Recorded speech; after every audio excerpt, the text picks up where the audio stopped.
जोहार, नमस्कार। जोहार टीवी 9 में आप सभी का स्वागत है। अभी मैं बोकारो जिला के चंद्रपुरा प्रखंड कार्यालय के समक्ष हैं और यहाँ आदिवासी समाज के द्वारा धरना प्रदर्शन किया जा रहा है। अपन समारोह में है गीताश्री उरांव जी भी आए हुए हैं। क्या कुछ कह रहे हैं मंच से, चलिए आपको ले चलते हैं और चलिए सुनते हैं क्या कुछ कह रहे हैं गीताश्री उरांव जी। सिर्फ 1913 का एक गैजेटियर का कॉपी दिखाते हैं, बाकी इनके पास कुछ भी ऐसा नहीं है कि ये अपनी आदिवासियत को साबित कर सके। हम लोग के पूर्वज ने आदिवासियत को बचाने के लिए, यानी अपनी जल जंगल जमीन को बचाने के लिए संघर्ष किया, कुर्बानी दी। मूल विद्रोह जो संथाल विद्रोह हुआ और उसके बाद जो हमारा कोल विद्रोह हुआ और CNT-SPD एक्ट, विल्किंसन रूल, ये हमारे पूर्वजों के संघर्ष और बलिदान के बाद ये सारे कानून जो बनाए गए, तो ये हमारा वो इतिहास छीनना चाहते हैं, हमारा वो विरासत छीनना चाहते हैं जो हमारे अपने पूर्वजों के द्वारा हमको मिला है। जो खतियान जो है वो हमारे पूर्वजों के बदौलत मिला है। खतियान जो हमारे हाथ में है, उन्होंने संघर्ष किया, उन्होंने जान की कुर्बानी दी और इन्होंने क्या किया, जबकि इनको अंग्रेजों ने यहाँ ला के बसाया है और इनको अपनी जनगणना रिपोर्ट में भी खेतीहर और चारागाह का कैटेगरी में रखा है, तो आदिवासियत का दावा तो इनका हर हिसाब से गलत साबित होता है। तो क्या हम लोग, जो हमारे पूर्वजों ने हमें इतना कुछ विरासत में सौंप के गए ऐतिहासिक रूप से, तो क्या हम अपने अस्तित्व को भी नहीं बचाने का काम कर सकते हैं? अपने जो खतियान के आधारित हमें जो आदिवासियत का दर्जा जो हमें इस देश में मिला है, क्या उसको बचाने के लिए हम लोग संघर्ष नहीं कर सकते हैं? हम लोग करेंगे। अपनी पहचान को और इस तरह के गलत दावे करने वालों को, जो हमारे साथ भेदभाव करते आए, हमारे साथ अन्याय करते आए, क्या उनका आप भाई होने का दावा आप लोग कबूल करेंगे? हाँ, दावा कबूल है आपको?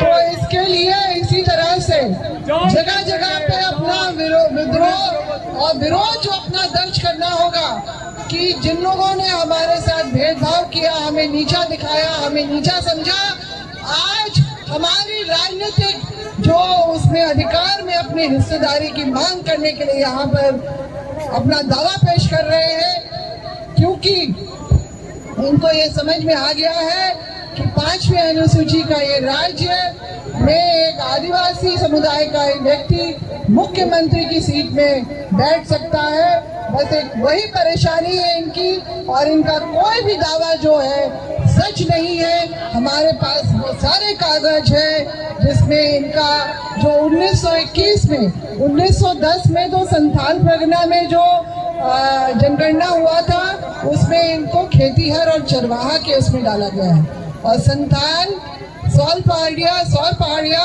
माल पहाड़िया और जो दूसरे आदिवासी समुदाय को एक साथ रखा गया है। 1921 का जो जनगणना का रिपोर्ट है, उसमें इनको कुर्मी क्षत्रिय, क्योंकि ये दावा करते हैं क्षत्रिय होने का, तो इनको हिंदू की कैटेगरी में रखा गया है। और आदिवासियों को इस देश में 1871-72 से, जब से भी इस देश में अंग्रेजों के द्वारा जो जनगणना का काम हुआ, उसमें इनको, हम आदिवासियों को किसी भी अन्य धर्म जाति समुदाय में नहीं रखते हुए आदिवासी के कॉलम कोड में रखा है, जो 2011 तक के जनगणना में बरकरार था। आपको मैं एक सूचना और देती हूँ, जहां कुर्मी बोलते हैं कि हमारे खिलाफ में षड्यंत्र हुआ, हमारे अधिकार से, हमारी पहचान से हमको वंचित रखा गया, अब वंचित होने की बारी हमारी आ गई है। जो खाटी आदिवासी हैं, मूल आदिवासियों की, वो इस तरह से कि 2014 में जब से मोदी सरकार आई है इस देश में, इन्होंने हमारे खिलाफ षड्यंत्र तेज कर दिए।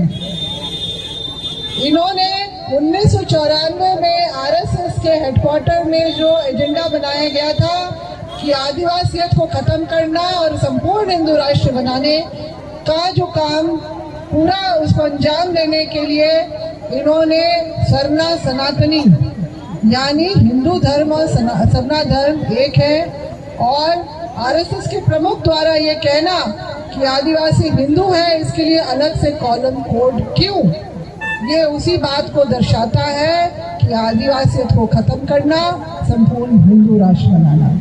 क्योंकि आदिवासी इस बात का दावा करता है कि इस देश में हमारा वास पहले था, इस देश के असली मालिक, इस देश के असली राजा हम ही हैं। इस बात से उन लोगों को तकलीफ होती है जो ये अपने पुराण वेद को जो है, पुराण वेदों को जो अपना प्राचीन ठहराते हैं। हमारी अपनी पहचान को धूमिल करने के लिए, हमारी विरासत को धूमिल करने के लिए ये सारा काम किया जा रहा है। और उसमें जो 2019 में जो जनगणना का फॉर्म छपा और 21 में भी हमारा वो कॉलम कोड जो आदिवासियों के लिए था वो हटा दिया गया है।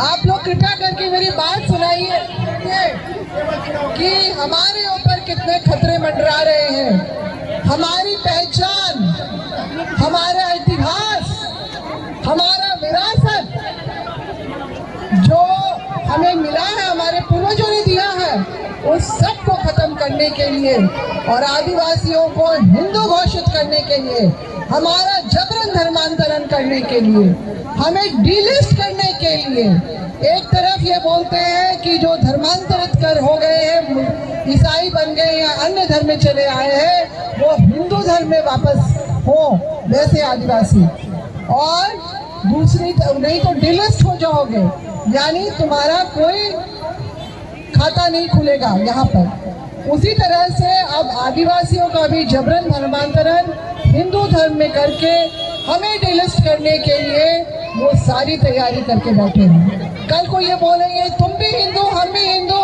तो तुम्हारे ये संवैधानिक प्रावधान क्यों? 5वीं अनुसूची, 6वीं अनुसूची, आरक्षण, तुम्हारा राजनीतिक प्रतिनिधित्व, तुम्हारा जो नौकरी में जो अधिकार, जो तुम्हारा अपने जमीन पे अधिकार, हमारे जमीनी कानून भी वो भी सब खत्म कर दिए जाएंगे। तो आदिवासी फिर कहीं का नहीं रहेगा। हमारी जो विरासत मिटा दी जाएगी, हमारे बच्चों का भविष्य भी धूमिल कर दिया जाएगा। तो इसीलिए हम लोग को एकजुट होकर इन सब बातों को समझना है कि ये इस तरह के जो कुर्मी का तो जो खतरा है ही, ये हम इसका विरोध कर रहे हैं, मगर जो हम लोग को नहीं दिख रहा है उस बात को मैं आप लोगों के बीच में रखना के लिए आई हूँ कि हम लोगों को अपने वोट को मांगने के लिए भी, उसके लिए भी अपनी मांग को उठाना चाहिए एकजुट होकर। सरना धर्म में तो हमारी आस्था है ही। जब देश भर के हिंदू, मुस्लिम, सिख, ईसाई के लिए एक ही कोड दिया गया है, जबकि हिंदुओं में तो बोलते हैं 24 पंथ है, सैकड़ों देवी देवता है, तब भी वो एक ही कोड है ना उनका। हिंदू 2 चर्च है, ये एक कोड है। मुस्लिम समुदाय में भी 2 पंथ है, उनका शिया सुन्नी है। बौद्ध में भी 2 है, जैन में भी 2 है, और आपका जो है सिख में भी 2 है। तो फिर देश भर के आदिवासी जिनकी प्रकृतिवादी होने के बावजूद भी अपनी अपनी मान्यताएं हैं, आस्था का जो अपना स्थान है, तो वो सरना धर्म तो नहीं हो सकता है ना। सरना धर्म कोड हो सकता है क्या? एक गुजरात के या एक महाराष्ट्र के या तमिलनाडु के या फिर नॉर्थ ईस्ट के पूर्वोत्तर राज्य के असम के किसी आदिवासी का भी क्या सरना कोड ही हो सकता है? एक ही कोड नहीं ना हो सकता है। तो हमारे लिए उसी तरह से हिंदू, मुस्लिम, सिख, ईसाई जैसा आदिवासी धर्म एवं अन्य मान्यताएं का एक अलग कोड जो 7वां हुआ करता था, उसको हटा दिया गया है। तो हम लोगों को उसकी मांग करना है। अगर हम लोग सरना कोड की मांग करेंगे, जो कि संभव इसलिए नहीं है कि देश में अन्य जो भीड़